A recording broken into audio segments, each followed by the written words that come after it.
Dobro večer. Zdaj ne vem, če se mi je sam zazdelo, ampak prej, ko je Nastja dvigala tisto škatlo, se mi zdi, da vas je polovica prebledelo, ker ste mislili, da bodo prostovoljne prispevke pobirali. To je bil tak eksperiment psihološki. Ena stvar mi je še medtem, ko sem tukaj stal in me je črvičil občutek odgovornosti. S to mislijo, zdaj ves ta narod je zdaj prišel poslušati mene, zdaj moram jaz nekaj pametnega povedati, da ne bo to čista zguba časa in energije za njih. Sem pa vendarle o lumpariji razmišljal, namreč moj starejši sin je plesalec. Jaz pa nisem plesalec, ampak se mi zdel, če bi jaz zdaj malo zaplesal. Jaz lahko potem sinu rekel, da sem jaz pred relativno polno dvorano v Cankarjevem domu imel solo plesni nastop. In mislim, da bi spet štafeto prevzel. Robert Kržišnik, moje ime, psiholog, kar je že Nastja rekla po izobrazbi. Delal sem 12 let kot psihoterapevt in zaradi tega dela kot psihoterapevt je ta tematika vzgoje otrok zame tako zelo intimna. Zato, ker ne zgolj zato, da ker imam tudi 3 otroke, nekako za njih skrbimo doma, zdaj že počasi odhajajo, zdaj sam še za enega pa pol. Ampak zato, ker ko delaš kot psihoterapevt, se na nek način ves čas ukvarjaš s posledicami vzgoje. Odrasli ljudje prihajajo k tebi na psihoterapijo in na nek način jih pestijo težave, večje ali manjše, bolj ali manj, ki so na nek način povezane s tistim otroštvom, ki so ga bili deležni, ki je bilo bolj ali manj perfektno. Tako da, ko tam sediš kot psihoterapevt, si na njihove starše jezen, pa bi jih najraje brcal, pa sam se odločaš, da jaz kaj tazga nikoli ne bom naredil. V glavnem tistih 12 let pusti na tebi ene posledice, vsaj na meni je.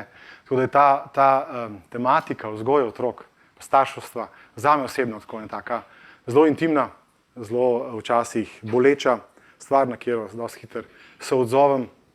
Tako da sem v bistvu jaz počaščen, hvala za to povabilo in sem počaščen, da sem tukaj nekako z vami in upam, da bom poskušal podeliti svoje izkušnje v tem času, moje razumevanje psihologije, otroške psihologije, kaj se dogaja nekako, pa predvsem tistih stvari, za kjer verjamem, da funkcionirajo v starševstvu in to je tista ključna transformacija, o kateri bi rad spregovoril in to je tisto otroško teženje. A morda je tam še neizkoriščen potencial. Ali ni drugega, kot da z kolom izmlatimo to ven iz otroka in ga naredimo po svoji podobi. Poleg tega, da sem delal kot psihoterapevt, se v bistvu s komunikacijo in reševanjem konfliktov ukvarjam 25 let recimo.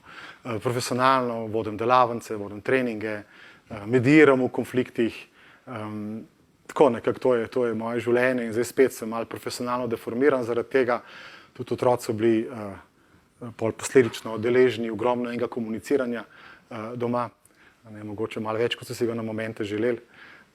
Tako da, evo, to je nekako moja izkušnja in moje ozadje in upam, da bo vsaj kaj koristnega za vas.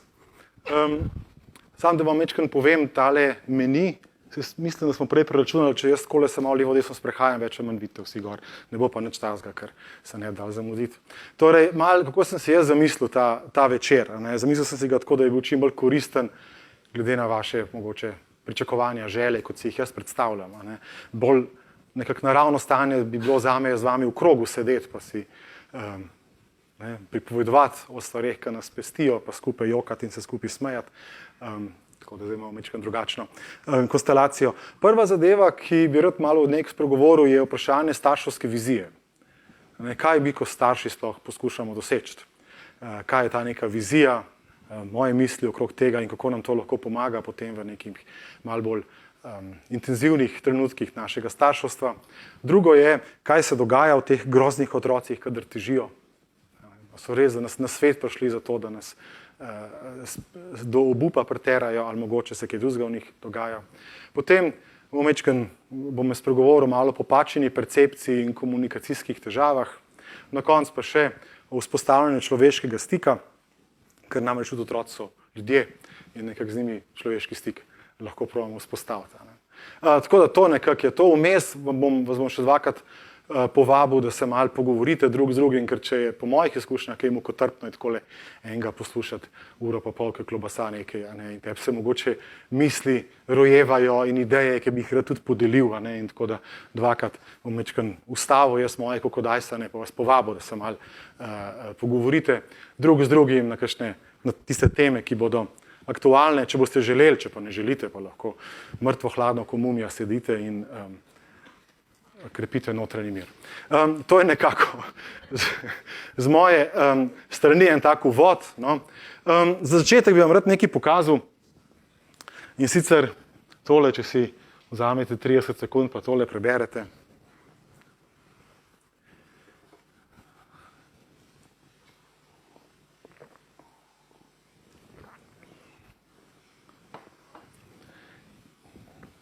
In si delam iluzijo, da ste taki pravičniški in močno utrujeni starši, zdaj tole gledamo in prikimavamo. Kar je res, je res. Res je tudi to, da je to Sokrat napisal. 2000 let nazaj, podobni zapisi so že pri starih Kitajcih tudi najdeni še par tisoč let nazaj. In mislim, da so to, si upam, da otrokom ognjo, da so to isto za nas naši starši govorili. Tako da, ko mi dajemo otrokom etikete pa diagnoze, se mi zdi, da te diagnoze niso dosti drugačne, kot se že skozi generacije in generacije nazaj dajo pač otrocom, ker vsaka nova generacija je itak grozna, brez vrednot in bo uničila ta svet. Zdaj res je, da tega bo mogoče res. Glede na stanje, ampak dobro, pozitivna psihologija. Tako da iz tega pepela tega sveta bo zrastel Feniks in nov svet. Okay. Starševska vizija. Jaz se danes ukvarjam, kot sem rekel, z odraslimi, pa s temi, pa nekako ta vprašanje vizije je konstantno tako prisotno. Tudi vemo, da vsako podjetje ima zdaj na svoji spletni strani vizijo, poslanstvo in vse take neke stvari, ki so blazno pomembne. Pogosto pa srečam ljudi, ki se z njimi pogovarjam, da pa so starši, pa nimajo zares starševske vizije. To je tisto banalno vprašanje, kaj bi ti rad kot starš dosegel? Zdaj, bodi si, da si se zavestno odločil to, da boš imel otroka, ali si ti je pa pač zgodil v trenutku nepozornosti. In vprašanje starševske vizije je zame vprašanje kompasa, ki nam kaže smer v težavnih okoliščinah. Ker kadar so otroci srečni, zadovoljni, igrajo se, ptički čivkajo, mi smo spočiti, takrat niti dosti ne rabimo starševske vizije stvari, kar nekako funkcionirajo. Takrat, ko pa so bolj intenzivni trenutki, ko smo mi na robu živčnega zloma, otroci očitno tudi, nam pa starševska vizija zelo pomaga, ker nam daje en kompas. En kompas, nekako skoraj da eno Biblijo, recimo, da se na momentih spomnimo in nekako najdemo smer, ki jo pri polni zavesti želimo držati. In jaz vam nikakor ne mislim predavati, katera starševska vizija je pravilna, delč od tega, boh ne dej.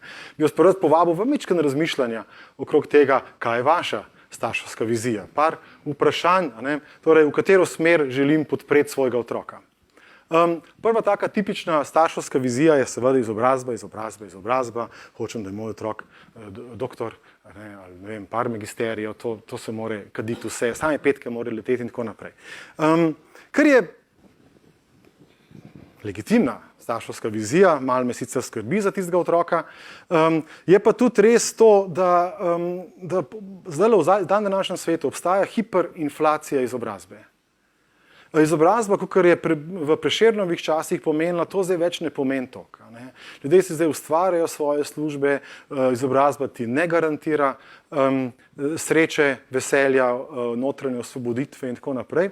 Še več, postaja marsikdaj irelevantna. Jaz sicer ne mislim, da bo v zdravstvu irelevantna izobrazba, da bo človek rekel, nimam izobrazbe, ampak srcem bi rad te operiral. To upam, da čisto tja ne bo prišlo. Ampak recimo dosti delam s podjetji in ravno zadnjič sem delal z enim, v bistvu timsko coachom, eno podjetje, ki je v svetovnem merilu izredno uspešno, tako vrhunsko uspešno.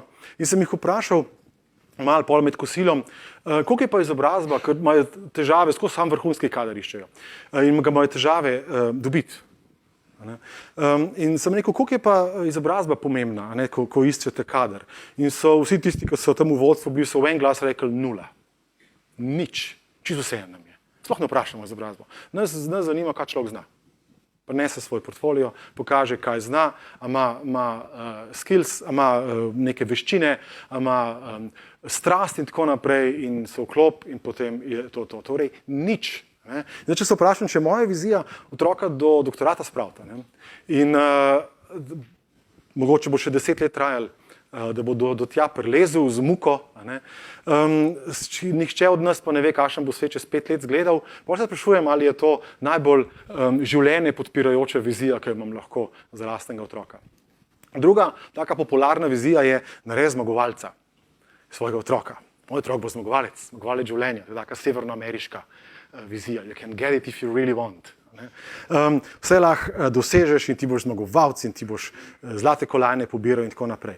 Zdaj, jaz sem veliko dalih ljudi imel na psihoterapevtskem stolu, kjer so nekako že od 4. meseca naprej tenise učili igrati in so jih terali starši in potem je bil star 20, 30, 40 let, 50 in nekako ni seben, kjer najdel. Ker je videl, da vse, kar počne, je poskuša druge zadovoljiti, njihova pričakovanja. Biti najboljši. Zakaj? Zato, ker moram, zato, ker je to treba. Nekako en tak avtomatičen pilot, po katerem ves čas poskušaš največ od sebe doseči, zmagati, premagati, biti najboljši, če dobiš srebrno kolajno, se že bičaš, ker pač nisi dal vse od sebe in moraš izpolniti pričakovanja drugih.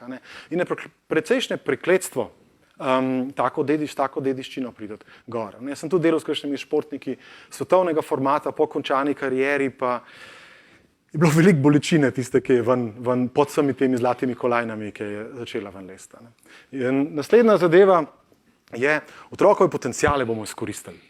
Od 3 do 4 imaš klavir, 4 do 5 imaš nemščino, od 5 do 6 imaš španščino, pa imaš balet, pa imaš šilski težav in tako naprej. Torej, maksimalno izkoristiti njegove potenciale, kar je verjetno fajn, če je otrok, če ima nasmejan obraz zraven, sicer me pa začne skrbeti, kaj pa komponenta brezskrbnega otroštva, o katerem govorimo, da so otroci fajn imeli, da bi se pojali naokrog, podili po drevesih in tako naprej. Kje se je pa to zgubilo? Ena znanka, ki sva otroke skupaj kot starša imela v šoli, pa je naša tam mlajša hodila v neko glasbeno šolo, pa rekla, veš, jaz sem pa z te glasbene šole sem svojega otroka ven vzela, nisem zadovoljna, s tretmajem. In me je to takoj zanimalo, rekel, kaj pa je narobe? A veš, s čem pa ni zadovoljna, me je tudi skrbi, moj otrok je tudi tam. Je rekla, preveč so popustljivi. Preveč so mehki do otroka v glasbeni šoli, preveč so mehki. In sem najela privat ruskega učitelja. Veš, otrok se mora z discipline navaditi. Jaz sem mislil, da gre za ljubezen do glasbe. Sem naiven, v bistvu gre za disciplino. Jaz mislim, da gre za ljubezen do glasbe, do pol človek, ki bo obvladal ta inštrument, zaprl oči in svojo dušo skozi to zlil. Kje sem jaz? V bistvu gre za disciplino, za gulag. Zadnja zadeva, ki me pa nekako najbolj skrbi, je pa vizija, ki jo ima kakšen starš in to je, da hoče narediti, pa se tega mogoče niti ne zaveda, ubogljivega otroka. Priden ga. Je tako na prvo besedo o Bogu. Takoj, ko bo hop, skočil. Posprav sabo. Otrok rekel, zakaj? Zato sem jaz tako rekel. Potem čez en čas bo rekel, daj svojo glavo misel. Kako? Če si ga dresiral cel življenje, kako svojo glavo mislil? Njegovo glavo sta odklopila, ki je bil 5 let star, uspešno, baterija ven vzela. Kako svojo glavo mislil, če je ves čas bil dresiran v to, da z mojo glavo misel. V duhu ima, kot da misli vmesto tebe. Prvo izvrši naređenje, pa se onda žali. Zdaj, nočem reči, da je karkoli tega narobe, dajmo starši sami razmisliti. Se mi zdi, da je pa fajn, da smo pa čim bolj na jasnem, kaj je to, kar si kot starši želimo, ker sicer bomo imeli v vsakodnevnih situacijah, v vsakodnevnih težavah, na kjer naletiš kot starš, bomo imeli znova in znova težave, ko bomo iskali kompas, čakaj, kam čem zdaj levo, sem preveč stroka, sem preveč mehka, tako ne morem drugače. Zdaj, kar se meni zdi, to je zdaj moje osebno, nič več vredno od tega. Ker se meni zdi taka lušna vizija, ki smo se vsaj pri nas doma držali, je nekako pomagati otroku, podpreti otroka, da se v samostojnega človeka razvije. Ko bo svojo glavo razmišljal, ko bo svoje življenje živel, ko bo samostojen, ko bo odpikal pri 20, 22 bo rekel hvala in bo šel in mu nav treba pol k psihoterapeutu hoditi. Ko bo imel prazno malho, ki ga ne bomo obremenili z vsem in bo živel svoje samostojno življenje, ki bo morda malo podobno mojemu, mogoče pa čist drugačno. Ampak bo njegova eksistenca in ji bo dajal na nek način en smisel. Zdaj seveda, če ga hočemo v to smer ga podpreti, potem bom verjetno zelo razmišljal o dresuri, a je res primerna, pa o discipliniranju, pa oblikovanju po lastni podobi in tako naprej. Kar se meni zdi ena taka luštna vizija, pa nama soproga je bila, da nekako podpreva otroka, da se razvijo enega sočutnega človeka, ki bo imel tudi feeling za ljudi okrog sebe, ki bo prerastel neko otroško egocentričnost, v kateri vidi samo sebe, jaz. Bo počasi to nekako začel mogoče preraščati, pa bo vsaj tam pri 20-ih začel tudi ljudi okrog sebe opažati, pa njihove potrebe, pa nekako iskati eno sožitje. Da ne bo tako kot tisti ljudje, ki jaz skoraj da bi se statistično upal trditi, da imajo vsi po vrsti BMW X6 črne barve. Včasih ima kakšen belga, ampak v glavnem so črne barve. Za mano vozijo po avtocesti 20 metrov, jaz vozim 140, desen vozni trak je poln kamionov, une za mano 20 metrov, mi trobi in mi blenda. In meni to spominja na mehkega otroka. Ker jaz hočem zdaj voziti 200. Dele hočem, bom jokal in bom brcal, če ne bom zdaj 200 peljal. Ja, polna avtocesta je, ne mislim, a veš, veliko nas je tukaj. Sej bo fantek, no, sej mečken, a veš, kakšen sokec popi, pa bo malo boljše. Torej, sem jih navad socializacije, ker če ne bo začel opažati ljudi okrog sebe, skozi neko osnovno sočutje, Marija bo imel težave cel življenje. Zdaj pa seveda, če ga jaz discipliniram in dresiram, kot da je manj vreden od mene, kot da je nek klon, ki sem ga jaz kupil nekje, zdaj malo ga bom programiral, bo zelo težko sočutne odnose razvil. In seveda, da bo znal razviti svoje potenciale in živeti srečno in izpolnjeno življenje. To je recimo še en tak del, da bo nekako svoje srečno in izpolnjeno življenje lahko živel, brez da bi bil preveč obremenjen z mano in da bo sam izbiral, v katero smer bo šel. To se meni zdi osebno, neka taka vizija, ki lahko dejansko pozitivno podpre otroka v njegovi življenjski energiji, v tem, da on svoje lastno življenje, ki je njegovo življenje, ni moje, njegovo, ki bo on nekako razvil tisto smer, v katero si bo želel svoje življenje razviti in jaz bom zadovoljen dedek na klopci opazoval in obujal stare čase, ki me je še za roko držal, pa je kaj naračka šel za mano, pa je vse, kar sem rekel, verjel. Zdaj pa vas jaz vabim na en kratek trenutek za razmislek in pogovor. In sicer prvo vprašanje, ki vam ga, če želite v njem spregovoriti, je, kakšna je pa vaša starševska vizija? Zdaj vse une odprej sem skril, tako da ne bi brali pa ponavljali. Ampak kakšna je vaša starševska vizija? Kaj vi kot starši želite doseči? In moje vprašanje je zato, ker če zdaj si čim bolj tole razjasnimo, nam bo potem morda, ko bomo šli malo globlje v človeško psiho, čez pol urce, bo mogoče malo lažje neke odgovore najti, na kakšen način želimo podpirati otroka in kakšne stavke recimo uporabljati in kakšne vzgojne prijeme. In ko ste se na to temo pogovorili, vas pa vabim še, da si sam na kratko izmenjate, ob katerih oblikah otroškega teženja je vam najtežje živeti v skladu ali pa funkcionirati v skladu s to vašo starševsko vizijo. Katere so tiste oblike otroškega teženja, ki vas pa najbolj pod rebra zagrabijo in tam se ti pa sesuje sistem in alarmi začnejo in tult in tako naprej. Ker če se jih zdaj spomnimo, potem bomo spet lahko čez pol ure se prav s temi mečkaj ukvarjali, pa poskušali najti, obstaja kakšen pozitiven potencial pod temi oblikami, ki vas najbolj v pamet spravljajo. Še preden vas pustim, da se začnete pogovarjati, še eno povabilo, da je, mislim, da je čisto dovolj, če drugega poslušate. Ljudje smo nekako tako navajeni, takoj na svete daje, človek še stavka do konca ne pove, mi mu želite me spovedati, kaj moraš, le mene posluša, jaz vem, ali pa svoje štorije začnemo razlagati, diagnozo človeku damo, ti si pa res plah in pasiven in tako naprej. Torej, mogoče probamo sam poslušati človeka, pa ga nekako mu pustiti prostor, da je kakršen je. Vsaj zdaj, 5 minut, da človek lahko v miru do konca pove, pa da ga noben ne šraufa, po mojem bo že čist luštna izkušnja današnjega večera za marsikoga. Tako da enih dobrih, bomo videli, kako bo šlo, na enih dobrih 5 minut, pa bom pa takole zapiskal in to je povabilo, da počas zaključite s pogovorom, pa smer pozornosti name usmerite, ni treba takoj prekin, Bog ne da, ampak tako, počas nekako zaključite tole. Prav, enih dobrih 5 minut, kar prosim.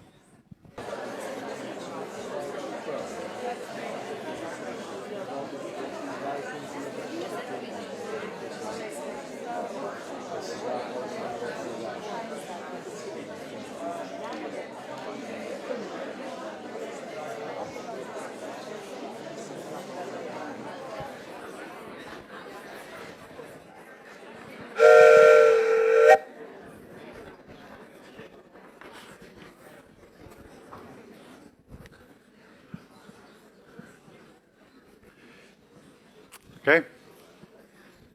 Hvala. Saj je par takih najbolj krutih oblik otroškega teženja bi rad slišal. Če lahko je par od vas pove, kaj je tist, kar otroci počnejo, vas najbolj v pamet spravijo. Recimo otroško cviljenje, ki se presega tam 22 Ok. Iznič. Torej, otroško cviljenje od 15 tisoč hercev naprej, tam nekam do 22, ki se pojavi iz nič in se stopnjuje, če sem si prav predstavljal. Okay? Si lahko predstavljamo, kako je to človeku zabavno. Naprej, še kakšna taka oblika otroškega teženja, ki nas v pamet spravlja.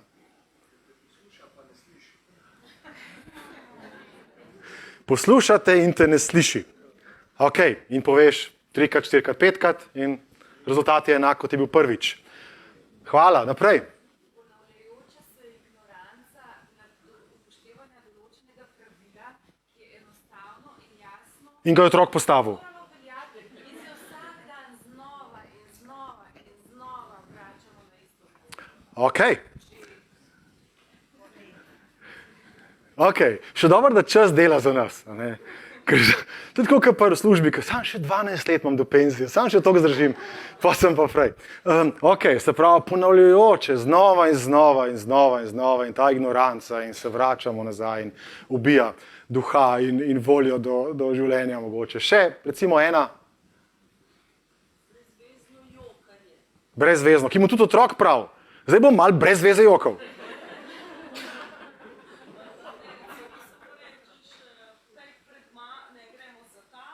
Aha, ok. In začne jokati in mi ne vidimo razloga. Nam ni jasno, zakaj za enega vraga zdaj začel jokati. Ok, hvala, to so točno tiste ta prave zadeve in vas prosim, da tisto, kar ste v mislih imeli, si jo nekam zacahnete, ker bomo relativno kmalu se vrnili točno k tem brezveznim situacijam, kjer se začne totalno kot da smo škartrobo kupili, tako se kar nekaj se začne dogajati, in ne, jaz sem kupil nekaj drugega, jaz sem plačal da bo to delal, da bo se smehljal, da bo veselo, dobre volje, da me bo zabaval, da bom rekel, da je zdaj zapleši, ki je teta prišla, in je pač, vse sorte nam potakne, to je vse na Kitajskem narejeno. Ok, zdaj, ledeno goro so vam sigurno že 1500krat kazali, ker to je najbolj priljubljena metafora vseh predavateljev. Vsaj eno ledeno goro na dan boš pokazati in pol nekako si bolj zadovoljen sam s sabo. Jaz vam bom seveda tudi, ker ne bi bil dober predavatelj, če vam ne bi tole pokazal. Tako da bom poslušal samo majčken par zadev okrog človeške psihe povedati, preden gremo potem na vprašanje komunikacije, pa se to skupaj sestavimo in pogledamo to otroško teženje in kaj lahko kot starši morda naredimo. Zdaj to smo slišali, ljudje smo kot, otroci tudi seveda, ampak ljudje smo kot ledena gora, en manjši del je nad površino, dostopen, torej viden vsem, ki so tudi nad površino, in en bistveno večji del z večjo maso je pod površino, ni direktno dosegljiv, razen če imate zdaj podmorenca, ampak drugače pa ne, ima pa maso. Titanik je potopil tale del, ne tisti zgoraj, ne tisti, nič tazga bilo, tolega je pa navrtal spodaj, pa je voda šla not, pa je šel Titanik dol. In to tudi nas ponovadi navrta, tale spodnji del. In zdaj, kaj je po mojem ključna zadeva? Tole, kar mi vidimo, je v bistvu to, do česar imam jaz zdaj dostop. Ko jaz pogledam vas, ko jaz mojo pozornost dam na vas, vse, kar jaz vidim, so vrhovi ledenih gora. To je vse, kar jaz vidim. Do česa imam jaz direkten dostop. In to je dejanja, vidim, kaj vi naredite ali pa česa ne naredite. So besede, slišim, kaj rečete in česa ne rečete, če le dovolj na glasno rečete.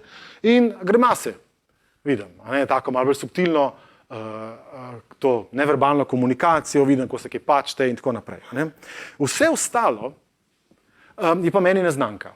Kaj se dejansko znotraj vas dogaja, jaz ne vem. Praktično ste vi edini na celem planetu, ki veste, ki imate direkten dostop do samega sebe. To včasih kakšnega malo depresijo že. Prvo soočenje z eksistencialno dilemo osamljenosti in izoliranosti.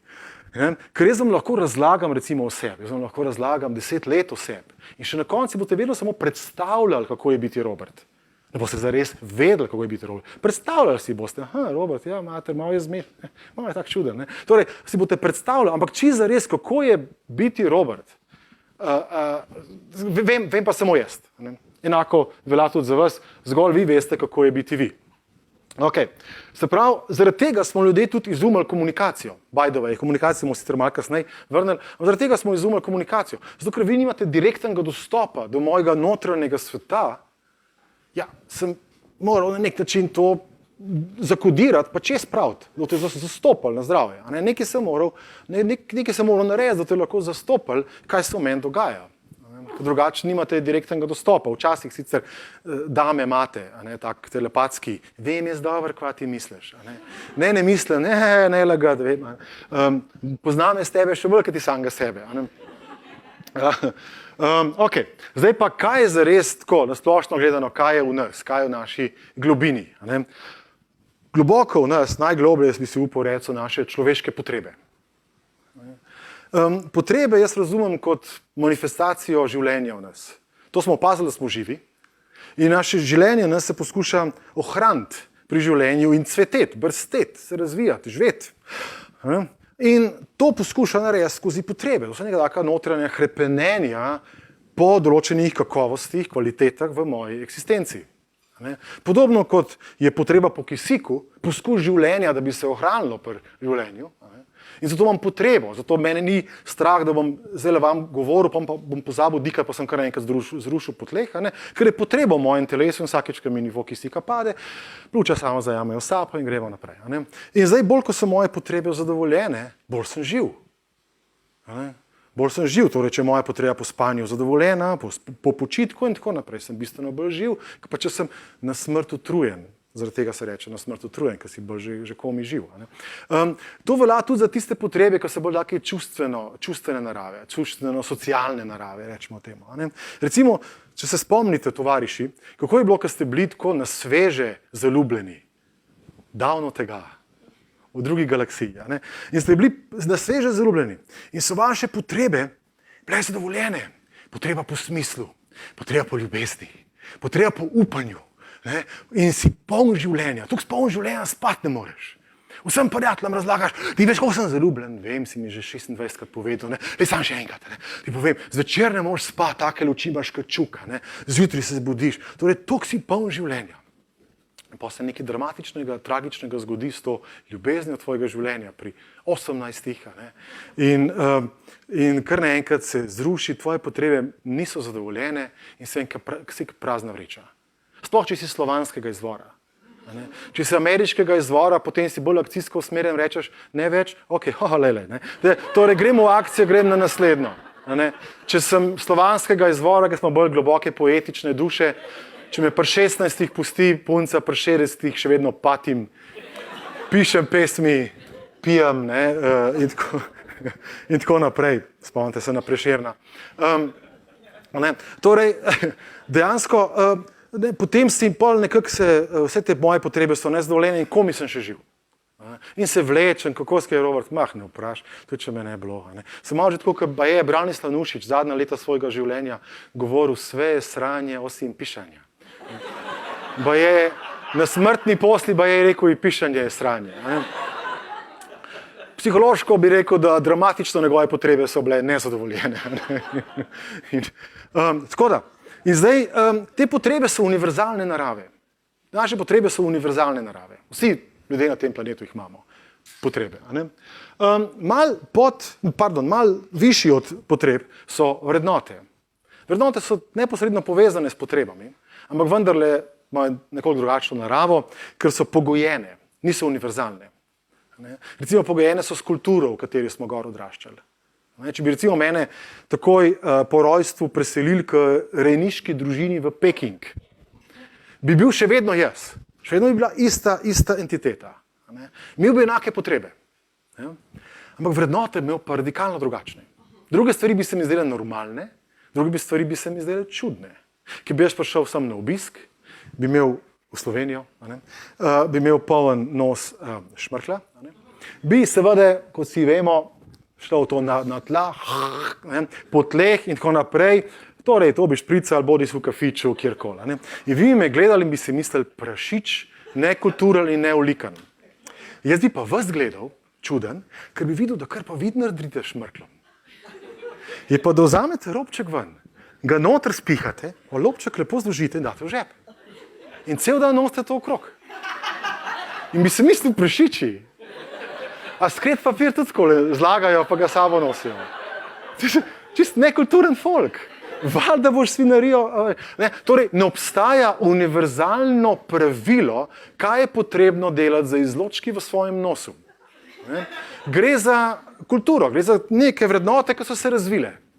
Kakor v severnih krajih, recimo, če gremo samo v Evropi, bolj gremo v severne kraje, bolj so izrazita letna obdobja, letni časi bili in ljudje so se navadili, da za spomladjo pride, recimo na sever Evrope, za spomladjo pride poletje, za poletjem pride jesen, pa pride zima in pa je mrzlo. In če ti ni spomlad že nekaj posjal, da spol jesen požel, da spol to pospravil, pa pozim noč nič jedu. In če ni spomlad začel drva seka, da so pol to pozim zebel. In si ga dosti hitro razvil zelo egzakten odnos do časa, kot so ga ljudstva na severnem Evropi in je to postala vrednota, točnost. Minuta je izgubljena, ne vrne se nobena. Ker je to dramatično, razumeš, če ti kaj zamudiš spomlad, ti bo trda predla pozima.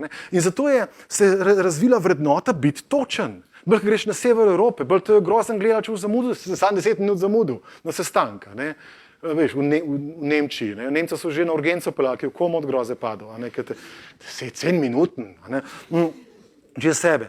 In je to vrednota. To spet ni univerzalna vrednota, ampak je vrednota, seveda, ki se je razvila takole. Če gremo pa mi bolj na jug, mediteranske kraje, pa gremo dol v Afriko, je toplo, banane danes, banane jutr. Kam se ti mudi? Kam boš letel? Kakšna ura? Torej, počasi, še danes bo jutr. Torej, vrednota je čas si za človeka vzeti. Če sem jaz zdaj tamle z enim zmenen, danes ob 4, pa zdaj nati naletim, pa rečeš, Robert, živo, dolgo se nisem videla, da se malo pogovarjati. Ne bom rekel, ti nimam cajta zate, ker sem z unim zmenen. On je bolj pomemben od tebe, seveda ne. Bom rekel, veš da, usedla se jo pogovarjali in razumem in vem, da on, če me ni ob 4, ve, da se mi nekaj drugega zgodilo, pa če enkrat kasneje prišel.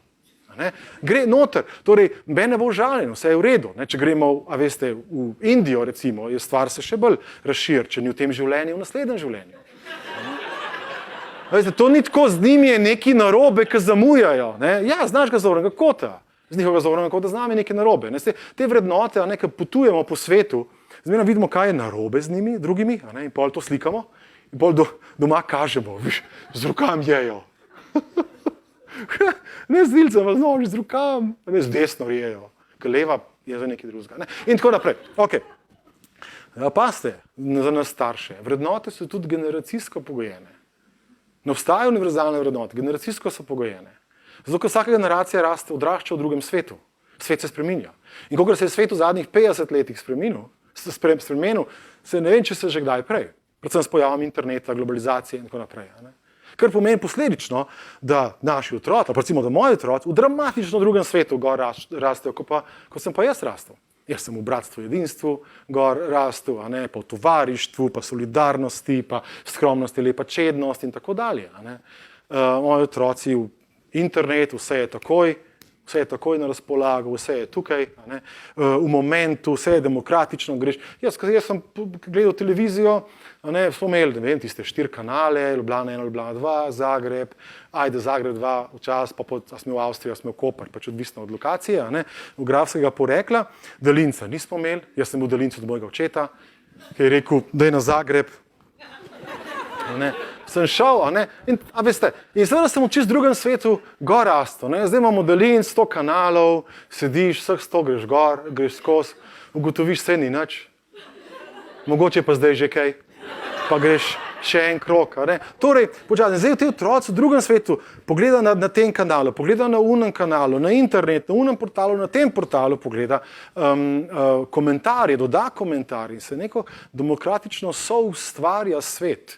Ne, na Facebooku ali na Wikipediji ali pač kjerkoli. Zato so druge vrednote. Če so moje vrednote bile najprej delo, potem zabava, kar pomeni zabave v bistvu nkola, ker je zmeraj še kaj dela bilo. Avtoriteta je dana, ker je nekdo starejši, ga spoštujem, ker nekdo bolj izobražen, ga spoštujem, ker ima višji status, ga spoštujem. So zdaj vrednote drugačne. Niso, da so brez vrednot otroca, drugačne imajo. Torej, delo me ne zanima, če ni zabavno. Ker internet je zabaven, valjda, tako imam zabavo, ki jo hočem imeti. Tako da nam zdaj tamle v šoli gledal enega, ki mu mla in si probal to na pamet zapomniti, če vem, da bi tele vprašanja vtipkal noter v internet in imam vse letnice v momentu. Torej, itak, da nekako ne bom a priori spoštoval te kot avtoriteto, če nisem v teh vrednotah gor rastel. Avtoriteto si pridobiš v mojih očeh. Ko delam študenti in dijaki, sem se navadil, da rečem, dober dan, jaz sem Robert in začnem z njimi delati. Ker če začnem karkoli kvasati vse, pa veste, jaz sem pa psiholog, sem pa magister, imam take in take izkušnje, me gledajo tam in si mislijo, ajde lavčino, da te vidimo. In pa me bodo 2 urci malo ribali in pa se bodo oni odločili, a sem si zaslužil avtoriteto in spoštovanje ali ne. Ne pa to, da jaz rečem, sem pa te čine, veste. Jaz sem toliko dalj časa na tem svetu, tako da meni verjemte. Tako da, seveda so drugačne vrednote, kar nas starše, blago rečeno, malo v pamet včasih spravlja. Ok, to je nekako spodaj. In zdaj, če so neke potrebe, recimo, so po enakovrednosti, imamo jih vsi, po slišanosti, da če nekaj povem, da se me sliši, potreba po opaženosti, da se mene opazi, mene. Od majhnega do velikega pa starega, potreba po samoizražanju, po sprejetosti, da sem sprejet takšen, kakršen sem, hrepenenja v nas, po razumljenosti, po avtonomiji, po potrditvi, svobodi, spoštovanju, zabavi. To je potreba. Legitimna potreba, ker se jo, če se je malo že med starejšo generacijo štejem, se jo tako dobro izcedili z nas, tako da sem jaz zelo pozen v svojem življenju zapopadel, da imam v bistvu potrebo po zabavi in da je to ustavno dovoljeno in da ni čisto nič narobe, da se nam stvar upaklo, če se bom fajn imel. No, zdaj tam mladi je to bolj izraženo. Ok, zdaj pazite. Če so moje potrebe zadovoljene ali pa vrednote, se v mojem organizmu neko premikanje zgodi. In če moje potrebe niso zadovoljene, se spet zgodi v mojem organizmu neko premikanje. Vsi ga poznamo, temu pravimo občutki. To je neko premikanje v mojem organizmu, v telesu, da zaznamo te občutke, strah, veš, kaj ga imaš, pa napetost, pa tako nekako prav v svojem telesu, ali pa kaj si ful srečen, da se ti odpre prstni koš. Torej, je s našim telesom povezano, pa nekako malo širše je tudi. In seveda, če so moje potrebe zadovoljene, če vi z mano komunicirate tako, da je moja potreba po spoštovanju, svobodni izbiri, opaženosti, enakovrednosti zadovoljena, potem bom jaz izkusil potrebe veselja, sproščenosti, upanja, izpolnjenosti in tako dalje. Če z mano komunicirate na način, ki mi oteži imeti mojo potrebo po enakovrednosti, svobodni izbiri, avtonomiji, spoštovanju, recimo zadovoljeno, bom imel občutke žalosti, ogroženosti, strahu, osamljenosti, nemoči. Stvar je prosta kot pasel, več ali manj je to človeška psihologija, lahko bi še kaj dodali, ampak več ali manj je to. Zdaj se pa pol začnejo stvari malo komplicirati, ker mi poskušamo o tem notranjem našem svetu komunicirati. kar poskušamo zdaj izražati. Smo rekli, ne, komunikacijo smo izumili zato, da povezujemo naše notranje svetove, da jaz vam nekaj povem glede tega, kaj se v meni dogaja in poskušam razumeti o tem, kaj se v vas dogaja. Zdaj pa stvari mehko začenjajo zapletati. Če se spomnim to nazaj, ker sem prej rekel, izumili smo jo zato, da povezujemo notranje svetove. Zdaj seveda to gre tja nazaj do tistih pitekantropov in avstralopitekov, da ko sva jaz pa še en avstralopitek tam nekako bila lačna, pa se malo čohala po želodcih praznih. In sem jaz recimo mislil, mate, če bi midva tega merjasca skup probala ujeti. Bi bilo mogoče lažje, pa če ga oba da skup pojeva, ga imava čez glavo dosta. Sem zdaj to idejo treba nekako čez spraviti. Da bi bilo fajn, če bom čakal merjasca z gorjača, jaz bi ga tlele skozi med te dve drevesi, bi ga steral in pop ga on vžgal in pop ga pekla. Jaz sem probal to čez spraviti. In sem jaz to čez spravil in zastopil in se komunikacija zgodila. In pol sva ga pač naroštili, obračali in tako naprej. In smo začeli komunicirati, smo začeli čez spravljati ideje, misli, postajala komunikacija malo bolj sofisticirana, živeli smo v nekih manjših plemenih, včasih smo se tudi kaj skregali, pa kakšen pipec v kakšnega zapičali, ampak ali pa puščico ali pa kopje, ampak več ali manj nekako ne mi uspevali se vedno več stvari skomunicirati. Pa se pa ena zanimiva stvar, enih 7-8 let nazaj začela dogajati, da se je plug se izumil, ljudje so lahko več hrane pridelali, tisti, ki so imeli plug 2, 3, 4, so se skozi organizirali, da so drugi delali, pa jim je on nekaj malega plačal, on je pa pač veliko mu je ostalo. Nis še rekel, lih kapitalizem, sam ni zelo drugačen, kot je zdaj. In takrat so se ljudje pol, zato ker so več predelali, ni bilo treba zdaj letati za nekimi čredami bizonov in tako naprej, in so se ustalili, agrarna faza, se spomnite, ko ste v šolo hodili, to je bilo vse pri zgodovini, in smo se to ful zapomnili, a je res? Tako vse nam je v glavu ostalo. To je vrednost izobrazbe, to otrokom govorimo. Kaj se moram to učiti? To ti bo zelo prav prišlo. Boš pol enemu predavanju nekoč, veš, in boš vse se už spomnil. Torej, agrarna faza je bila in smo začeli večje naselbine in shranjevati tisto žito in tako naprej, večje naselbine, večje bajte graditi, ker več ni bilo treba potovati naokrog. In družba je postajala bolj kompleksna, ker je morala biti, ker zdaj, če je 5 ali pa 50 ljudi skupaj živi, je čisto drugače, pa če dobi 50 ljudi skupaj. In se je zgodila hierarhija. Oni zgori so nekako imeli več, te spodaj so malo več delali, pa so imeli manj. In zdaj nekako skozi to komunikacijo ni šlo samo za to, zdaj, če sem jaz bil zgori, ni se šlo samo za to, da jaz zdaj povem, kaj se v meni dogaja, da te vi razumeli. Jaz sem vam probal še en virus cepiti. Če sem jaz zdaj tamle na gor bil, vi ste pa tlele spodaj, sem vam jaz probal še cepiti virus, da ste vi manj vredni od mene. Jaz sem pa več vreden. Kje jaz pa modro kri? Jaz sem bližji Bogu. In če vam jaz to cepam in vi to nekako se v ta virus razpasel vas, da ste vi manj od mene in jaz več od vas, pa ste te nehali puntati. Pa ste mislili, a je bi ga, tako je. Ker je otroc prišel od vas, bo rekel, mama, lačen, on se pa zeza, jaz pa lačen, bo te rekel, otroc, tako je. Tako smo se rodili. Pač Bog pomagi. Tako nas je Bog že ve, zakaj. In tako smo se rodili in zdaj pogledaj tiste pomije, pa pet naprej na nivo delata. Tako pač je. Mogoče se bomo pa kdaj drugače rodili. In so nekako sprijeli, če sem vam jaz uspel cepati, da sem jaz več vreden od vas. Sicer pol včasih ste se malo vseeno začeli puntati, ko so fevdalci desetino uvedli, so se pol tale folk se začel puntati, vile nabadati na kole pri desetini. Se kdo od vas spomne, koliko mi zdaj le dajemo, pa se nič ne puntamo, vse dobro, saj nekaj, da imamo, tih bod. Veš, da nam še to nam bo vzelo. Torej, ne zdaj čisto v redu.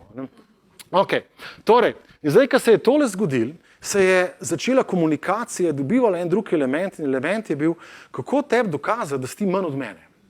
In kako ti dokazati, da sem jaz več od tebe. To je bila pol tista borba za moč in to mi daje moč in bom nekako lažje preživel. Z generacijo v generacijo se je ta tako imenovani razdiralni jezik nekako sofisticiral, postajal vedno bolj fin. In zdaj težava je, da smo ga mi z materinim mlekom popili in da to vseka iz nas, kadarkoli naletimo na malo bolj težavno situacijo. Tudi, kadar naš otrok začnejo težiti. Avtomatično vseka iz nas razdiralni jezik. Ne zato, ker ne maramo otrok, ful jih imamo radi. Ampak zato, ker je to en avtomatizem, ki je bil edina stvar, ki smo jo bili skozi vse bajke, skozi odnos, ki so ga starši imeli do nas, pa učitelji, pa kaj smo opazovali in tako naprej. Skozi vse to smo v bistvu skozi to primarno, sekundarno socializacijo to ponotranjali in to je avtomatično kuseka, kar si ti čisto miren, sproščen si, kot Gandhi. Vsak od nas. Polk pa na koncu živci, pa si zmatram, pa je 30-tič spet začel s tem, pa smo se že tokrat zmenili. Pa je navrl tisto sireno in tako naprej, takrat ti pa kapo dol vrže in avtomatizem vseka ven iz nas. In pol si mislimo, pol zvečer si mislimo, mater, lih tak sem, kot moj foter. Šit, pa sem rekel, da dam. Nekaj ali pa mama ali pač kdorkoli. Okay. In zdaj, kaj se, ta stvar se začne pol malo komplicirati. Mi se zdaj srečamo z otrokom. Jaz sem tukaj namerno narisal dve enako veliki ledeni gori, čeprav je otrok fizično manjši, ampak mislim, da ni nič manj človeka. A veste, ni tako, zdaj otrok je sam pol človeka, do 15 leta pol postane 3/4. Tako naprej, ampak je že cel človek, že ves čas.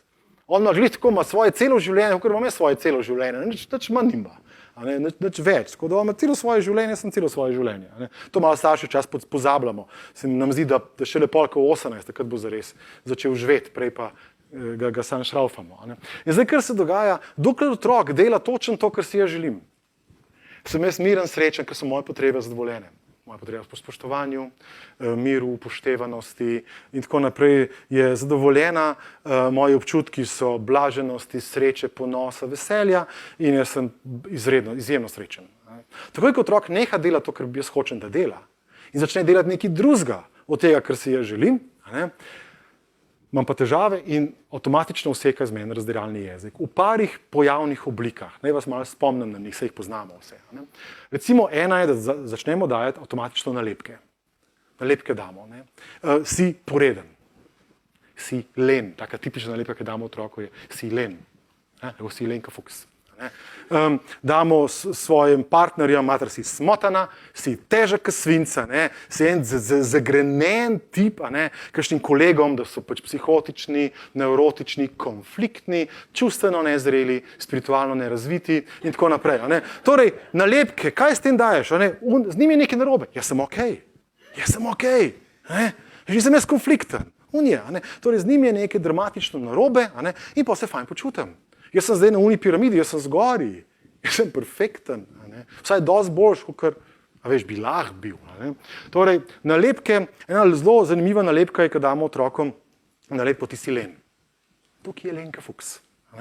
In pol vprašam starše, zakaj pa, kaj vam, na osnovi česa sklepate, da je otrok len?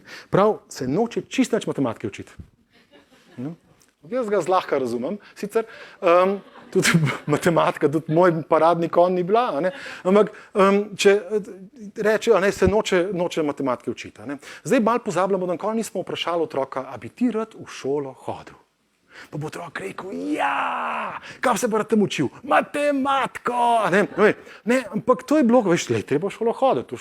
Se ste gledali že Kena Robinsona, v šole so bile po industrijskem modelu narejene, ne za zadovoljevanje otrokovih potreb, ampak za zadovoljevanje potreb industrializacije, da se pač otroke nekam zaparkira, ko grejo starši v fabriko, pa da se otroke nauči to, kar bodo pol v fabriki, znajo se števati in ubogati in tako naprej. Fabrike so bile zelo podobne šolam, torej je sirena, pip, cin, zaznamuje začetek proizvodnega procesa, otroke se da isto kot izdelke ali pa polizdelke v fabriki, glede na leto proizvodnje se jih da skupaj. V šoli, ne tiste, ki jih zanima matematika pa glasba, ampak na letnik proizvodne, pol imamo quality check, quality control, in zdaj, če nisi skozi, greš nazaj v proizvodni proces. Da te tu pa tam kakšen škarten čizven odleti, ni mu pomoči, slaba roba. In tako so bile šole narejene, zdaj pa paste. Mi rečemo otroku, ker se noče učiti nečesa, za kar nikdar ni izrazil, da njegovo zanimanje, nikakršnega smisla v tem ne vidi, nobene njegove potrebe ne zadovoljuje in valjda ni zmotiviran in bo rečemo, da je len. Da bomo malo okrog obrniti stvari. Če bi otroku rekel, temu smo otroku rekli, kaj bi pa ti zdaj rad delal? Bi otrok rekel, na računalniku bi se rad igral. Pa bi rekel, ok, pa se priti igrati na računalnik. Ker enkrat videl, da sploh ni len. Ker bo 6 ur mlato po tistem računalniku, ne bo šel lulat, ne bo šel kakat, ne bo jedel, nič ne bo. Tam ne bo. Vrhunsko zmotivirano človeško bitje. Vrhunsko. Tazga sam iščejo po službah. Toliko zmotiviranega človeka imajo. Zame so otroci, diagnoza, ki so jo meni dali, moji otroci, je bila, da sem Lenka Fuchs. Ker meni so z računalniški igrice nekaj najbolj dolgočasnega na svetu. In mene so prosili, če vsaj enkrat na let se lahko z njimi, kaj že bilo, Need for Speed. Zato, da me oni tam nabutali. In sem rekel, daj meni, a se res lahko to vi sami. Daj sam enkrat. Samo enkrat. In potem sem jaz tam mal in potem sem ven zmagljiv. In si mislil, materilen, Fuchs, enkrat na let se mu ne zljub špilati. To je tudi taka socialna kategorija, ki jo zelo radi drugmu prilepimo, sebi malo manj radi. Radi imamo okrivljanja, ko okrivimo drugega, to prsti grejo ven. To je tudi element razdiralnega jezika. Ti si začel, ti si kriv, sem jaz. On je kriv. Otroci nas v glavnem prisilijo v stvari. Ko sem delal dosti v šolah za starše, po otroških vrtcih, so starši tistih majhnih otrok, še takih toplih, bi rekel. In se jim malo razlagal o razvoju otroške psihe in tako. In potem smo v kakšnih vzgojnih metodah se pogovarjali in se potem starši zapopadali, da to, čemu oni pravijo vzgojne metode, da temu jaz rečem zloraba fizične nadmoči na čipkejšim, da nekako nisem tako zelo pristaš teh metod. Pa je potem kakšen oče, da ne bo zdaj on tak čudak izpadel, je rekel, veste, se jaz mojega užgem tudi sam takrat, kadar me prisilil to. Fotor je imel 1,90 m, je imel 85 kg, in ta njegov zverinski 4-letnik ga je prisilil, revežo, šel z elektrošokarjem, šel na njega. Potem je bežal, se je branil, življenje se je bolj na koncu, ni mogel. Zdaj jaz se ne spomnim, da bi jaz zdaj mojega fotra silil. Da bi jaz tako rekel v soboto, se ne vem, kaj bi pasal, če bi me nažgal. In na ta način bom še dokazal, da sem jaz gazda v hiši. Kdo bo koga, in potem bi ga sitnaril in daj, in bi rekel, ne, človek karakter, ne bom te, sem za nenasilje. In toliko časa, razumeš, da se pol ta človek zlomil, revež, nažgal bi me, in bi rekel, kdo je gazda v hiši. In evo, zdaj pa sem. Torej, to so tisto ukrivljanje. Torej, drug je prisilil me, otroci nas prisilijo s svojim neprimernim vedenjem. Dokazovanje svojega prav, jaz imam prav, jaz vem, ti ne veš, jaz vem, ti ne veš. Z grožnjami jih dresiramo, kako žija. Evo, bombonček, ne bo risanke, in jih učimo pač tiste nekako v Pavlove pse, jih počasi pravimo spremeniti. Torej, da bo skočil. Bombonček, hop, pleši medo, in nekako ga poskušamo narediti, zato, ker smo močnejši. Veliko tudi rečejo, jaz otroka, kakšen fotor rekel, pa sem kar kovcine so mi šli gor. Je rekel, jaz ga užgem samo v enem primeru, takrat, ko ga je treba naučiti spoštovanja. Samo takrat ga užgem, ker je treba spoštovanja naučiti. Pa sem rekel, a to tako samo tiste, ki so manjši od tebe, ali vse, tako recimo Schwarzeneggerja, enega gologlavca, ki ga tam ne vidiš, ga tudi užgeš, mater, imaš ti spoštoval, a samo nekaj so šipkejši, vi ne zastopite. Še dobro, da še ni mene užgal. Zahteve moraš, ne smeš. Zdaj seveda, če jaz štartam za zahtevami, moraš pa ne smeš. Posledično je, ali pa če do vas okrivljam, vam dajem nalepke, vaša potreba po enakovrednosti, po spoštovanju, po sprejetosti, po opaženosti, po videnosti ni zadovoljena. Polni ste neprijetnih občutkov, frustriranosti, žalosti, besa, utesnenosti, nemoči in ker bom nazaj dobil, bodo besede, dejanja in grimase temu primerna. Ali velja za vas, da ste odrasli ali pa če ste otroci. Vse isto. Kaznovanje, kazni, zato ker nekako vemo, da se postavimo v vlogo objektivnega opazovalca in ocenjevalca okolja in potem se odločam, ali si zaslužiš kazen, ali si zaslužiš nagrado. To nas, hollywoodski filmi nas v to vzgajajo. V prvih 15 minutah ti v hollywoodskem filmu povejo, kdo je hudoben, pa kdo je prijazen. Kdo je dober, pa kdo je hudoben. Vidiš človeka, ki sicer je tak velik, pa je mafiozo, ampak mucka ima, ko ima rad unga mucka. Pa babici sosedovi pomagajo, pa veš, vsi ga imajo radi, ta je dober. Morilc z dobrim srcem, zlatim srcem. Pa je pa nekdo, ki je tam skoraj bakico povozil, pa trop, pa psa brcne, hudoben. In potem na koncu filma dobri postrelijo hudobne in mi imamo občutek, da se je pravica zgodila. Ker bi vsaj tudi za res življenje tako. Veš, da bi tako bilo. Ne? To je tisti nek stripovski pogled, ne? Borba za moč, vrednotenja, ne? Nisi vreden, dokler boš pod mojo streho živ, boš tako počel, kot sem jaz rekel. Ne? Nisi, ne? S takim pričevalom si ne zaslužiš. Ne? Res je, da sicer zase učiš, ampak zdaj te bom pa jaz. Ne? Okay. In zdaj, kar bo posledično rad, ne rečem, da je to slabo, da je to moralno, etično sporno, sploh ne. Hočem samo reči, da je zagotovljeno, če jaz z vami komuniciram na ta način, je zagotovljen razdor. Ker vaše potrebe po enakovrednosti, sprejetosti, spoštovanju, opaženosti ne bodo zadovoljene, polni boste neprijetnih občutkov in nazaj dobim upor, imamo borbo, pri otroku enak štos, enaka zadeva. Torej, to bo vnašalo razdor, ki ga bo mogoče na začetku bolj otrok čutil, pa ko bo najstniška leta prišel, pa ga bom pa jaz čutil. Pa pride pa trenutek maščevanja, na katerega se je pripravljal. Okay. Torej, izkaže se v mediaciji, izkaže se v starševstvu, v takem nekako drugačnem recimo pogledu na starševstvo, ki ni disciplinirano otroka, ampak poskušamo otroka podpreti.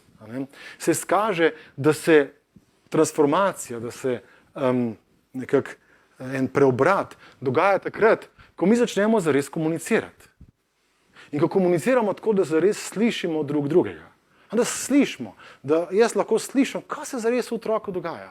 In da otrok zares lahko sliši, kaj se v meni dogaja. Če meni uspe vzpostaviti to, da se slišiva, ne na nivoju, kaj je prav, pa kdo je hudoben, pa kdo je poreden, pa tako naprej, ampak na nivoju, kaj nekdo potrebuje in kaj nekdo čuti in kaj en drug potrebuje in kaj en drug čuti. Če tle mi uspe vzpostaviti stik, se tukaj lahko zgodi neka transformacija. Pa nikakor nočem predavati pa prodajati, da je to nekaj zelo preprostega. Ne? Se tudi vemo, da starševstvo je mogoče najtežja stvar na svetu, tako da to smo vedeli. Okay.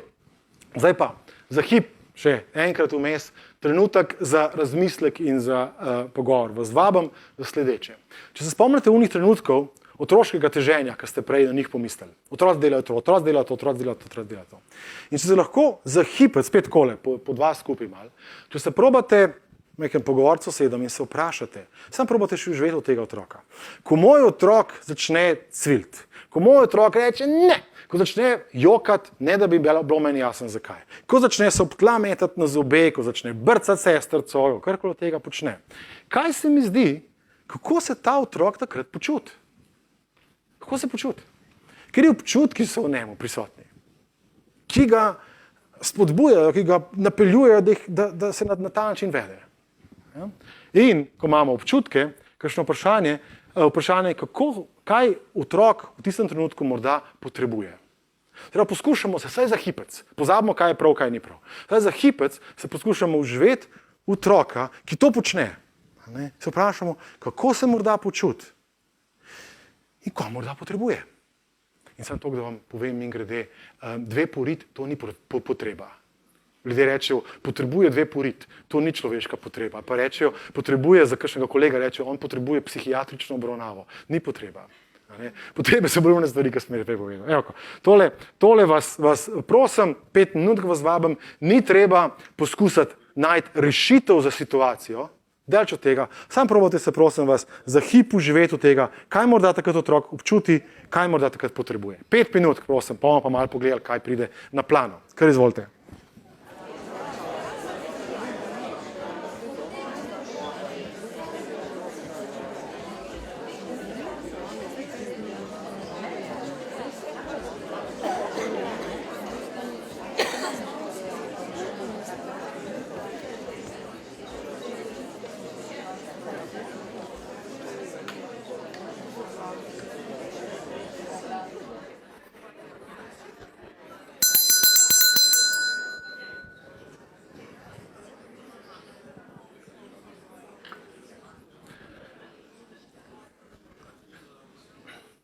Sem zamenjal zvočni signal, zato ker tako s časoma ljudje se malo podobno obnašamo, kot insekti pri insekticidih, tako se navadijo enega, pa nekako več ni efikasen.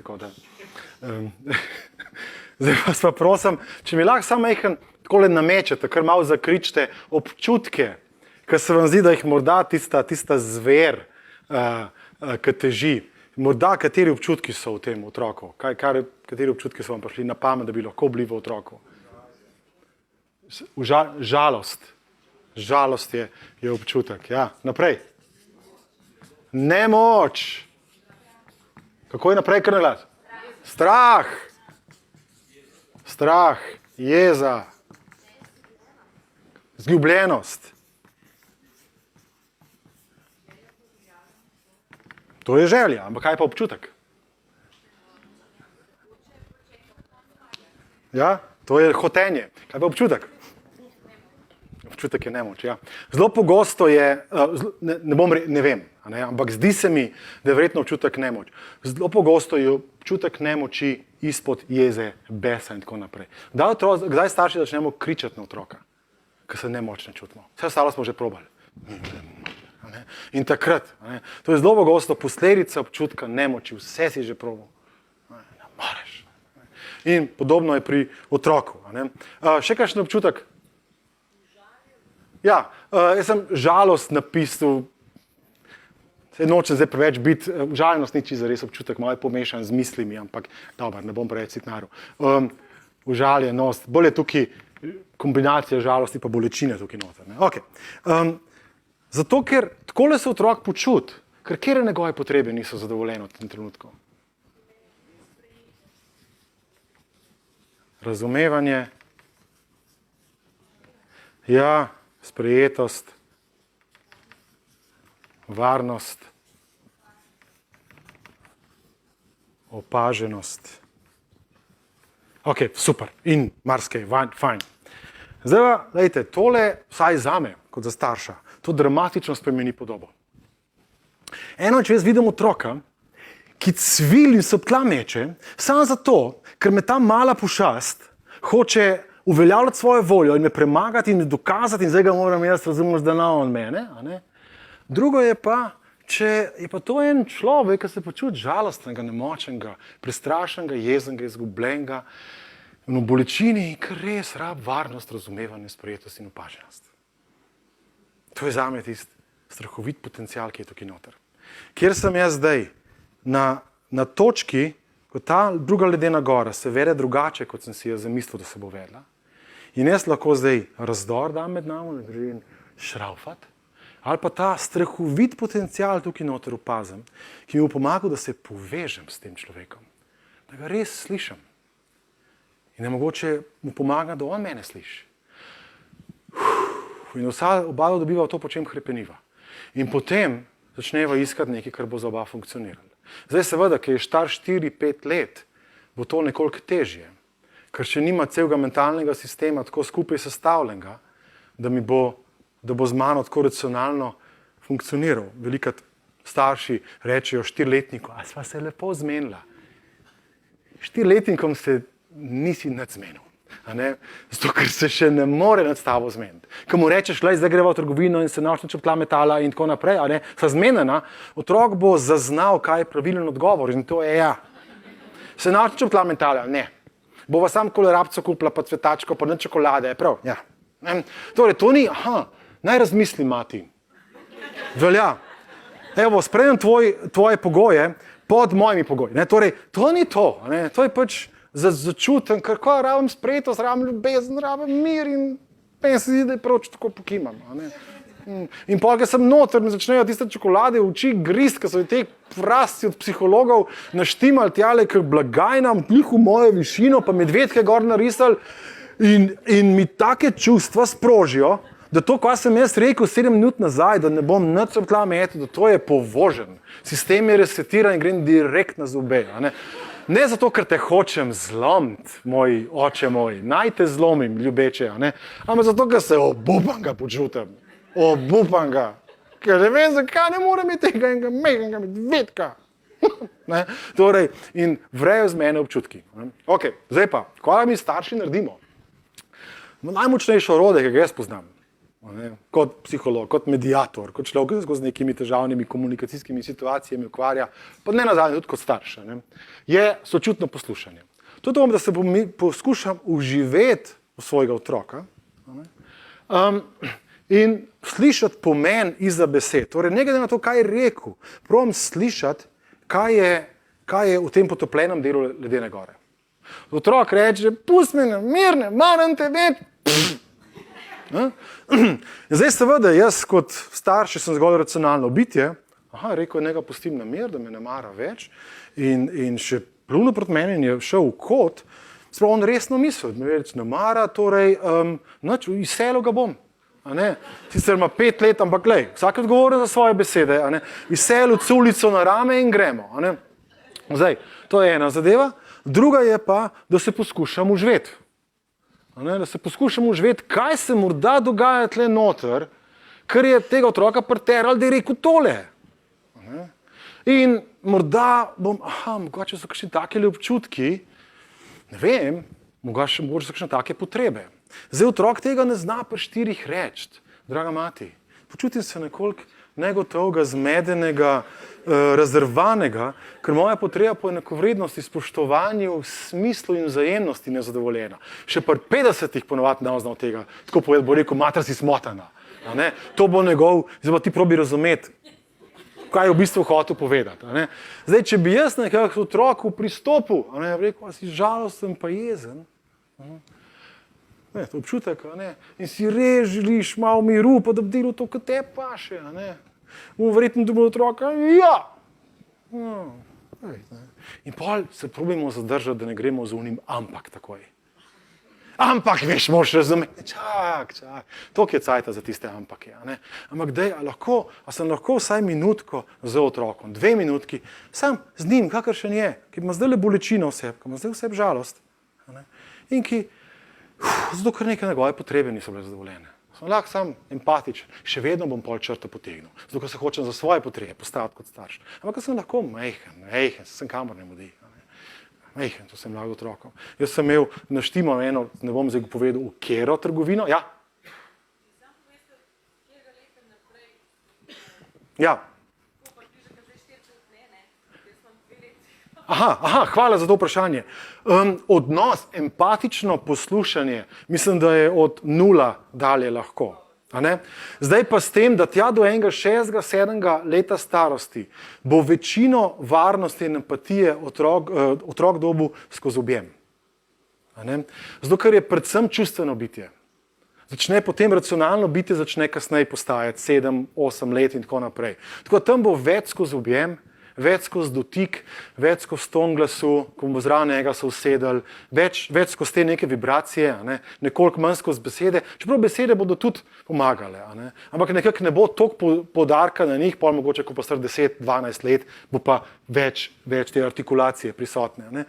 Zdaj, da ne bom govoril, v kateri trgovini sem jaz počutil, da zgleda, kada reklamo delam, ampak v enem od mnogih velikih trgovin, kamor sem jaz otroci občasno šel kaj nakupovat, sem vedel, da ko so oni naštimali tiste čokoladce tja, da se bo otrok verjetno ob tla vrgel tam. In da zdaj najbolj, da grejo čim prej skozi to. In zdaj, seveda, ko je tja prišel, rekel, lahko eno čokoladko. Ne, eno vzamem, ne. Na tla se je vrgel in potem začne švic dol teč, veš, tam lesine, blagajničarka gleda, ljudje se ozirajo. Zato je ponovadi kakšna gospa, ki reče, se vam nič ne smil, otrok, pej ti bo teta kupla, in tako naprej. Počasi začne ti razpadati. In zdaj, če si že na to pripravljen, jaz sem bil na to pripravljen, sem rekel, hvala gospa za ljubečo, nesebično tovariško pomoč in podporo, sva šla ven z vrste in tja, ker športen oddelek je bil tam in bilo nikoli nobenega. In tam sva midva šla, sva se na tla usedla otrokom in tam objel. Rekel, bi res rad imel in ti je res hudo, ali bom lahko? Ne.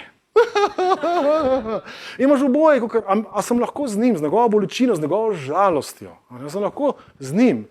Ja, in obenem, ne bom ti kupil, zaradi razlogov, ki so skrb za tvoje zdravje in tega pri 4 letih ne boš dojel. Za moje zobe te skrbi, draga mati, nazaj potegnem, nimam več želje potem. A lahko, to me je bilo mehen hitreje bilo, ja, v foto finišu.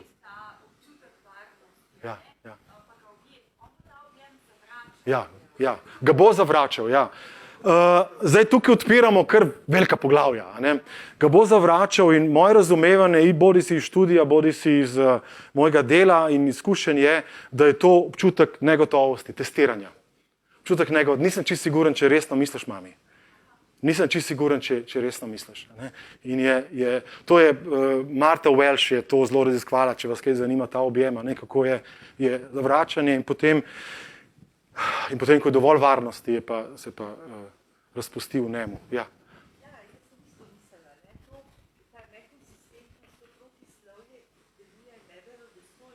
Komu?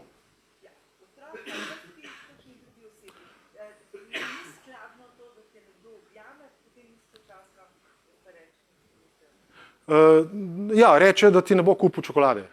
Da te ima poseben rad. Ampak ti ne bo... Ja. A ja? Aha. Si predstavljam, kako bi lahko bila, če bi moj namen bil otroka zmanipulirati. Po moji izkušnji, če je moj iskren namen objet tole, kar mu je hudo, in obenem ostati tam pri mojih vrednotah in viziji, zato ker s tem zadovoljujem neke svoje potrebe, jaz tukaj noter ne vidim manipulacije. Ampak... Ja. Hvala. Sej nisem mislil, da ni pojasnila. Hotel sem samo reči, da manjši, kot je otrok, manj bo to pojasnilo mu pomenilo. Ja. Torej, absolutno se strinjam, ko to mu pomagamo, bo razumeti. Pomagalo bo njegovo potrebo po razumevanju, po jasnosti imeti zadovoljeno. Zakaj ne? Zato, ker me skrbi za tvoje zdravje, zobe in tako dalje. Tako da, ja, hvala za to. Ja. Eno tako zlato pravilo, ki ga jaz poznam, je, prvič sem ga slišal od enega večjih mediatorjev svetovnih, pri katerem sem imel čast učiti, dokler je bil še aktiven, zdaj več ni, Marshall Rosenberg, je rekel, da oseba, ki doživi neke minutne iskrene empatije, sočutja, preneha z agresivnim ali teženjem, recimo. In takrat, ko sem ga prvi slišal, sem si mislil, da je nakladaš. To so neke ameriške fore. Dejansko se potem v praksi mi je skazalo, da je to res, da velja v medijaciji, velja v kritičnih situacijah in velja tudi seveda v našem odnosu do otroka. Prava empatija, pravo empatično sprejemanje. Sprejemam te s tvojimi občutki. Vidim, da ti je hudo. Ja, in tlele sem s tabo. In da tvoje potrebe niso zadovoljene, da to verjetno boli. In nisem na nivoju, kaj je prav, kaj ni prav in tako naprej, ampak to je živo v tebi in s tem te sprejemam. S tem, da je fajn ločiti, kaj je empatično, sočutno poslušanje in kaj ne. Poslušanje sočutno ni enako kot dajanje diagnoz. Zelo pogosto starši, ki smo precej razrvani, otroka empatično poslušamo glih 12 sekund. In potem mu že damo, ampak si pa tudi razvajena, veš. Tudi moš pa tudi čist skozi tele čokolade in ga že z diagnozami mu gremo. Si pa tudi lenke fuks, pa si preobčutljiv. Čisto brez veze se v tla zdaj namečeš. Dajanje nasvetov. Ja, drugič pa dober razmisel, se da bomo dali kasneje nasvete. Pa smo lahko malo s tem otrokom in se ta zlata vez na tem nivoju vzpostavi. Pripovedovanje svojih zgodb. Tle mi ponovadi najstnike zgubimo svoje. Ko pride dan pa reče, bedasta ta šola smotana, in pol mi rečemo, ja, veš, kaj sem jaz v šolo hodil, v tvojih letih, bilo bistveno hujš. Takele šope ključe so nam v glavo metali. In tako naprej je že odklopil. Ker njegova potreba po sprejetosti, razumljenosti, opazenosti definitivno ni zadovoljena. Tolažba in pomilovanje, to pomeni, da mi ni v redu, kako se ti počutiš, hočem, da se drugače počutiš. Ne jokat. Torej, jaz hočem, da se smejiš, hočem, da se vse čas srečen, nimaš ti kaj jokat, ker se ti jočeš, pa sem jaz slaje vole, k čemu je to podobno?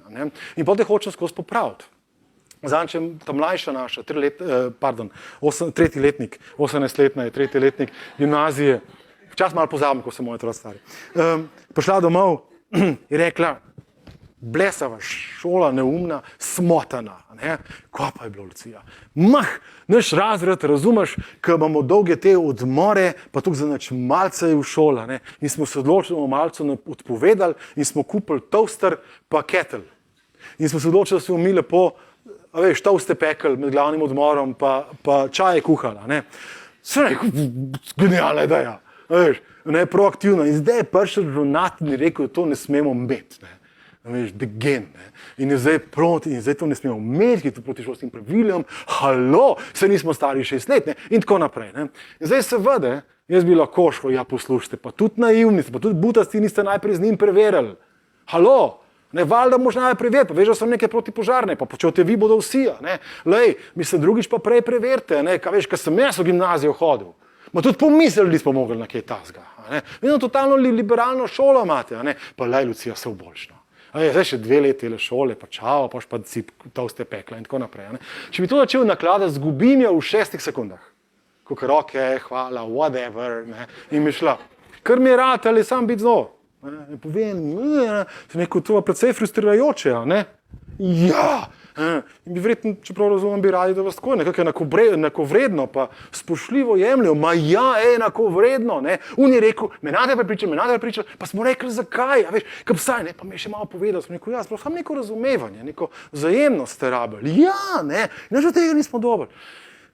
Globok dihu, nič tega, globok dihu, pa še malo tega, se pravi, da to res jezija, ne, ja, halo, me mine, da bi sploh še kdaj šla v to šolo, ne, ja, prav malo duše, ne, ker bi res rabila neko osnovno, neko vredno spoštovanje, ja, pa je malo tih, pa leka, no sej, res je pa tudi sami nismo vprašali, ne, a veš, sem rekel, ja, to ste pozabili gotovo, ja, kdo se je bo spomnil, ne, ja, tako da, ja, ne, sej, pač drugič bomo prej vprašati, ne, pa, neč bom pa zdaj pač, ne. In pa neko rešitev najde, brez da bi jaz pamet se vlil, ne. Neka hvala, ki ste me poslušal.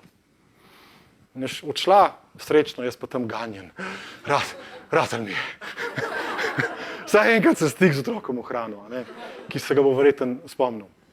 Torej, kar si nekako kot starši morda želimo, ne, je na nivoju potreb se z našim otrokom povezati. Ne. To pomeni, nekako ne izhajati iz tega, kaj je treba, kaj moraš, ker to je pomembno, ker, a veš, ne, ampak izhajam iz tega, kaj je to, kar jaz rabim. Včasih rabim kot starš malo miru, včasih rabim malo varnosti, rabim eno zagotovilo, da s tabo vse v redu, ker me skrbi. Rabim spoštovanje, rabim vzajemnost. Veš, ker to zelo ne uživam, če jaz skozi pospravljam, ti pa skozi razmetavaš. Eno vzajemnost, lahko je z 90%, a veš, ampak tako nekaj, da se vsi potrudimo, to mi ful veliko pomeni. Torej, če štartam iz tega prostodušnega zornega kota in ti pomagam, da izraziš in da jaz razumem, ti pa rabiš svobodno izbiro, rabiš avtonomijo, rabiš spoštovanje, razumljenost, zabavo, opaženost. Ne. In če se lahko na tem nivoju srečava, slišva. Ko je moja ta mlajša rekla, da gre ven, ne, to je, kaj povem, 7. razred, recimo, 8. razred, gre ven, ne, je ok, Luca, kdaj prideš, ne, rekla, ne vem, ok, kdaj najkasnej, ja, odvisen, ok, ampak da je tako, ful najkasnej, ne, ja, ne vem, dobro, recimo, ob 3 zjutraj, ne, ja, ne vem, čakaj, ob 3 zjutraj, no, lej, poslušaj, kaj sem te vprašal, ob 3 zjutraj boš doma, ja, ne vem, ok, kje boš do 3 zjutraj? Ja, ne vem. In počasi me je že začel vret, da bi zdaj, kako ob 11, da je doma in tako naprej. Ne. Hvala Bogu se zadržal, pa sem rekel, veš, kam je zdaj, kakorkoli te sprašujem, skozi sprašujem, ne vem. Me zanima, kaj zadnji, kaj je to, kar res rabiš? Je rekla, spontanost rabim. Veš, če se je s tabo nekaj zmenem, ni nujno dom do 3 zjutraj, ampak če se s tabo nekaj zmenem, pa je že duf. To že moram, jaz brada, bila spontana. Ne. Ok, spontana, bla, in svobodna, ja, ok. Štekam, spontano, svobodno izbiro, to je ful veliko pomeni. Ja, dobro. Viš, jaz sem pa skrb, jaz sem pa strah. Ura je 11, ura je polnoči, strah me rata. 1 zjutraj, grozen. Veš zakaj? Zato, ker te imam rad. Ne, ja tebi ne zaupam celemu svetu. Strah me je. Me bi ful pomagal k neki gotovosti, k nekem zaupanju in tako naprej. Ne? Če bi jaz vedel, kje si, pa če približno, veš, da bi nekako vedel. Ne? A ja, ok, to. Ni da ti mene hočeš fotor kontrolirati, zato ker si smotan, pa ne veš, kaj drugega počel v življenju. Strah te je. Zakaj te strah, ker me imaš rad? Aha, to je pa lepo. Z veseljem tem poklicala, SMS in tako naprej. Ne? In so ti naši otroci nam pol skozi javljali po noči. Nismo mebene hore legali, spogovarjali smo se. In so nas skozi javljali, tako da potem, ko je moj sin, ki je bil že tako 20 let star, ker se mi je že po domač povedal fučkal, zdaj kdaj pride dam kaj. In pred 20 je on meni SMS-e pošiljal po noč. In so me budili SMS ob 2 zjutraj, zdaj smo pa tle, pa gremo kje. Zdaj smo pa tle, pa gremo kje. In pol sem jaz smo spet zbobnili otroke skupaj, smo rekli, ok, lejte. Zdaj variante je, da jaz telefon izklopim čez noč, ampak pol, veš, na urgenci, tudi nam slišal, ko me te klicala. Tako da se lahko zmenimo, razen če nekaj, zdaj vam ful zaupam. Če nekaj ful urgentnega, SMS pošljete, pokličite, če ne bi pa jaz imel rajš telefon prižgan, pa mi ni treba vsega javljati, so rekli kul. In vedel sem, javljali so ne zato, ker morajo in ker bo kazen sledila, če se ne javljali, ampak zato, ker hočejo narediti korak proti meni, ker vejo, človeka je strah, veš, ker rab nek notranji mir in zagotovijo, zato, ker ima rad in to rab, ne veš, da z veseljem naredim. Če bi pa rekel, moraš se mi javiti, vsako uro se mi moraš javiti. Ne bom se javila, baterija se je spraznila, veš, nisem. In tako naprej. Ok, zadnja zadeva, vzpostavljanje dialoga in sodelovanja. 3 preproste točke, ki jih je izjemno težko v praksi speljati, ampak večkrat, ko nam rata tole speljati, bolj bomo ta pozitivni potencial iz tega našega odnosa z otrokom ven potegnili in manj bomo imeli psihoterapeutov zapovedati, ko bodo odrasli. Prvo je, karkoli se dogaja, sočutno prisluhnem otrokovim občutkom in potrebam. In mu pokažem, kaj sem razumel. Ne rečem ja, ali pa razumem, ampak. Marshall Rosenberg je rekel velikrat v angleščini, never put your butt into an angry man's face. But pomeni rit, pa tudi ampak. Nikdar ampak ali pa ta zadnje v ksiht jeznemu človeku dajati, ali pa razburjenemu otroku. Razumem, ampak. Tudi ko razumem tvoje potrebe, ampak. Dol z mize grejo, moje gre gor. Ja, razumem, da. In pa bo on rekel, ja. On pa rekel, ne, sem narobe razumel, kaj pa. Torej, razumem, da. S tem se začne otrok majhen čutiti slišanega, razumljenega, sprejetega. Majhen. Odpre se morda portal, majhen, da lahko še jaz kaj povem. Zdaj nekakšnih dolgih litanij. Starši pol, saj moja generacija smo bili deležni znova in znova pridig, ko so nam starši začeli ponovati, da sin moj se malo pogovorila in pa se začela pridiga nekje tam v prvem zasedanju Avna je v Bihaču, pa se je nadaljeval drugo zasedanje Avna je jajce, samoopravljanje s temeljnim marksizma in tam si, nekako padal v komo, ampak iskreno.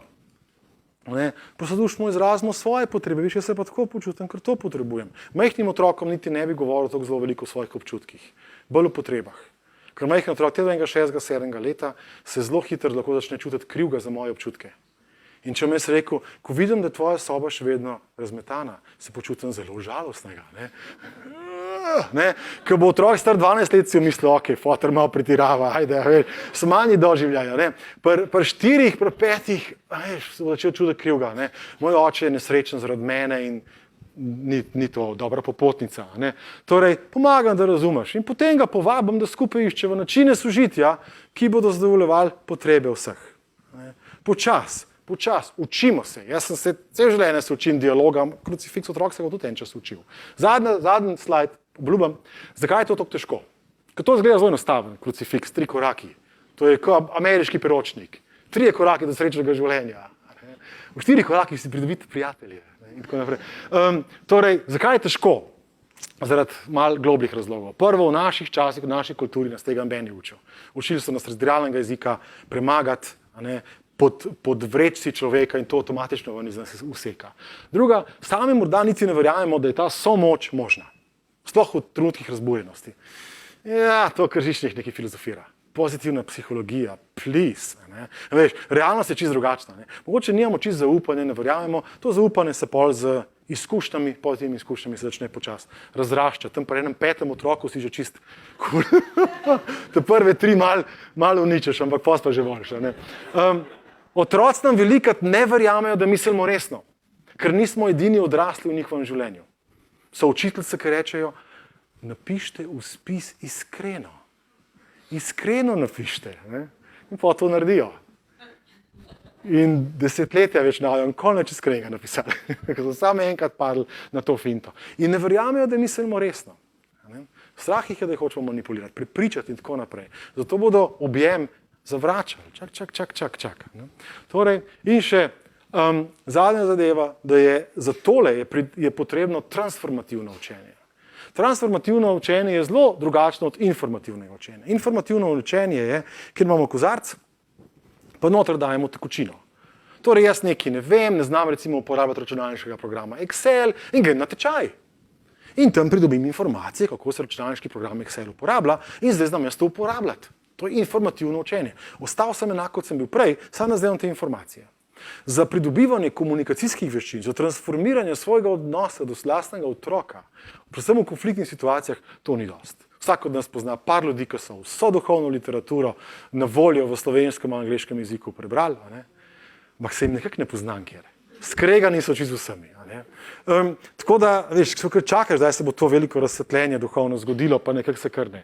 Ker zato ni dovolj informativno, transformativno učenje potrebno in to je, da se jaz kot učenec spremenim, jaz se transformiram.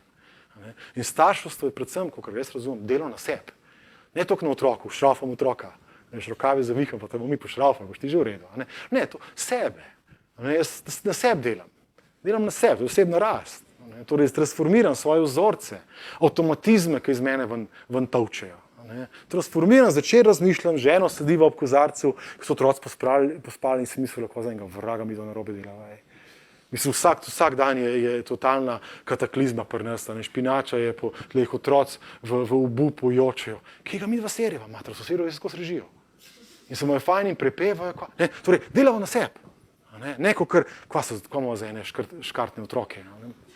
Tako da, evo, transformativno učenje je tisto, kar po mojem definira starševstvo in predvidevam, da tudi vsaj tisti, ki ste se prebili skozi vsa ta predavanja, definira to pozitivno psihologijo, ki jo dejansko delamo na svojih notranjih močeh, transformiramo jih in prehajamo v stik s tistim iskrenim, resničnim v nas in vzpostavljamo stik drug z drugim na eni taki malo bolj prostodušni, iskreni, neposredni ravni. Tako, to je več ali manj to, kar sem jaz imel vam zapovedati. Vkolikor vas želi, to je zdaj malo EPP, vkolikor vas zanima se s temi stvarmi malo več ukvarjati, priročnik s soprogo napisala na naših bolečih, mučnih izkušnjah, si lahko to kupite ali pa greste v knjižnico iskat, pa vas ceneje pride. Sicer pa najlepša hvala.